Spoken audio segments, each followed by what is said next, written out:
If you're after a family car that can pretty much do it all, then the Honda CR-V is well worth checking out. For starters, the jacked up suspension means it's really easy to get into the back, and there's absolutely loads of room even for adults. Plus, you can slide the chairs forwards and backwards and also recline them. And if you do get the middle seat, don't worry, because the flat floor means it's still reasonably comfortable. As for the front, well, it's very comfy. I mean, the driving position, it's spot on, and there's lots of adjustment in the steering wheel and the driver's seat. As for practicality, well, the cabin is festooned with cubbies. I mean, there's one here, here, here. In fact, you know, I could go on, but we'd be here for ages. Also, the boot is big, it's got a wide opening, and there's a handy split level divider to stop smaller items getting crushed. One of the reasons 4x4s have become so popular is because of their imperious raised driving position.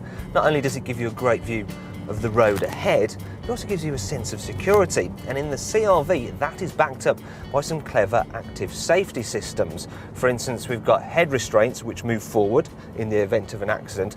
Also, the ESP anti-skid control will stop a trailer from snaking as well, and you can even get the car with a system which will steer you back on track if you weave out your lane on the motorway. One of the things I really like about the CR-V is how it feels just like a normal car to drive. All the controls are nice and light, the gearbox is very positive, and while the suspension is a bit firmer than you'd imagine with a 4x4, it's not uncomfortable, and it does mean that when you go around corners, there's absolutely loads of grip and hardly any body roll.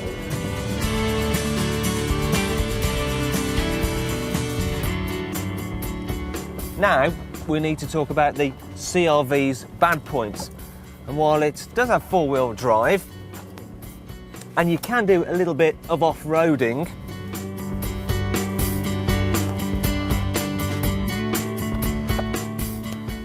if you want to do some serious mud plugging, you're going to be better off in something like a Land Rover Freelander, because ultimately this car is more set up for on-road use.